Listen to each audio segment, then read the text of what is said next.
The penthouse elevator doors slid open with a whisper, revealing a world of glass and steel that made my stomach clench.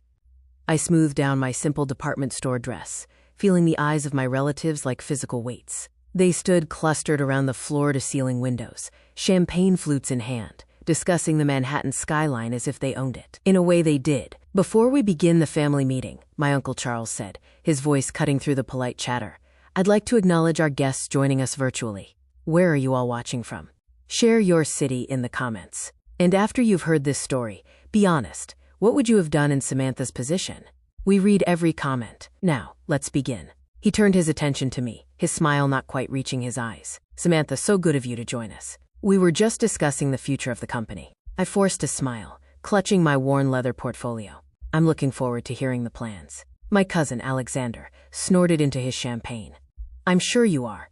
Did you bring your little sketches? The ones you showed Dad last Christmas?" Heat crept up my neck. Those little sketches had been architectural plans I'd spent 6 months developing, sustainable designs that could revolutionize how we built affordable housing. My uncle had glanced at them for precisely 3 seconds before handing them back with a condescending, "Very creative, dear." "I've refined them, actually," I said, my voice steadier than I felt. Charles waved a dismissive hand. "That's not why we're here today. The board has made a decision about the waterfront property." I straightened. The waterfront was the last undeveloped parcel our family owned, a massive tract of industrial land that had been in our family for generations. I'd been fighting for my vision for it for years. "We're selling to Kensington Developments," Charles announced. "They're putting up a luxury high-rise. The offer is substantial." My heart sank. "Uncle Charles, that land was meant for the community center and affordable housing complex I proposed.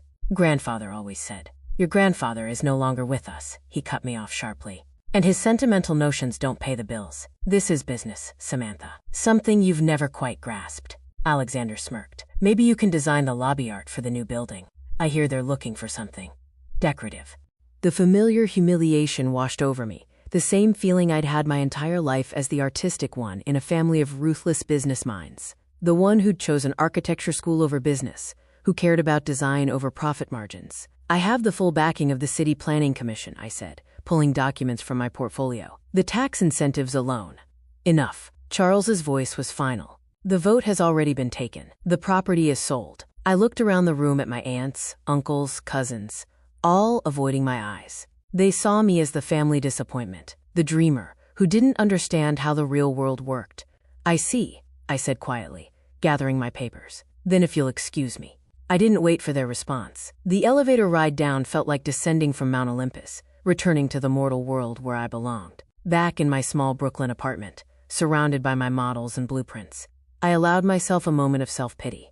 Then I remembered the envelope my grandfather's lawyer had given me after the reading of the will, the one I'd dismissed as unimportant at the time. "Your grandfather wanted you to have this when the time was right," he'd said. "He said you'd know when."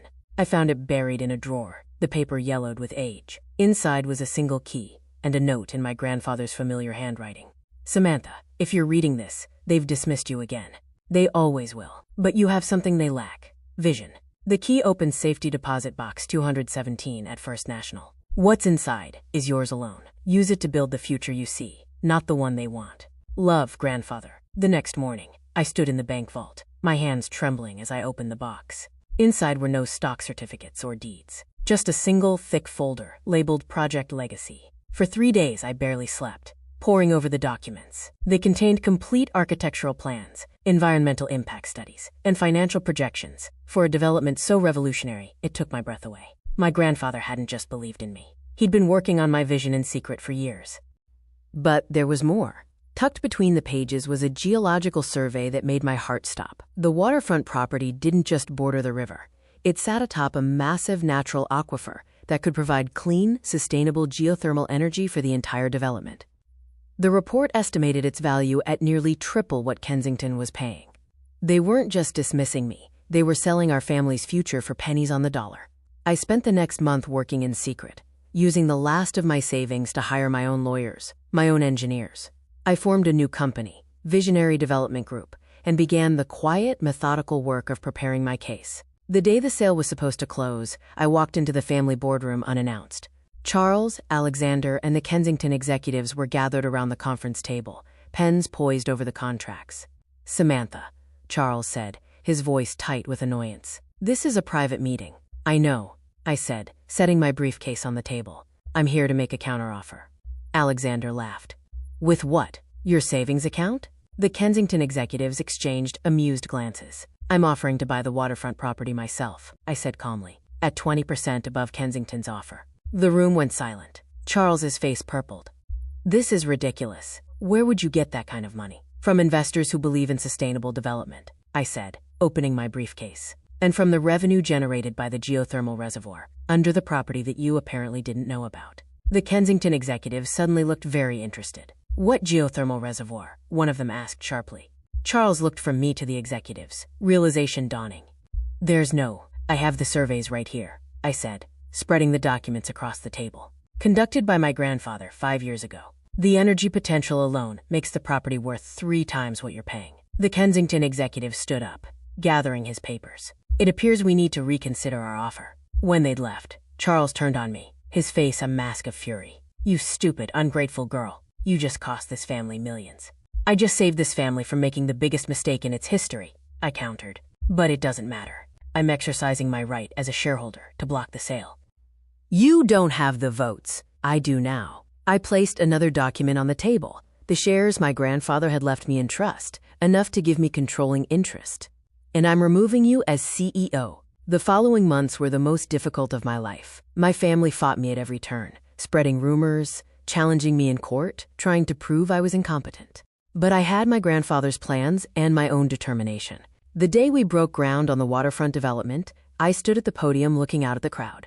Not just investors and politicians, but community members who would live in the affordable housing, small business owners who would occupy the retail spaces, environmentalists who praised our sustainable design. A movement in the crowd caught my eye. Alexander stood at the back, watching. After the ceremony, he approached me. Father wants to talk, he said, not meeting my eyes. He's ready to discuss a truce. I looked past him, at the cranes beginning their work, at the model of the development that showed a community built around parks and clean energy rather than profit margins. Tell him I'm busy building grandfather's legacy, I said, the one he tried to sell. 2 years later, I stood on the rooftop garden of the completed development, watching the sunset paint the Hudson River in shades of gold and violet.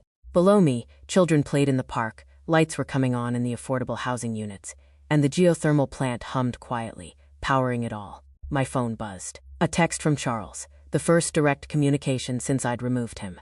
The board is impressed with the quarterly numbers. Your grandfather would be proud. I didn't reply. Some acknowledgments come too late to matter. The elevator doors opened behind me, and the building manager approached. Ms. Preston? The Tenants Association is waiting for you downstairs. They want to discuss the community garden expansion.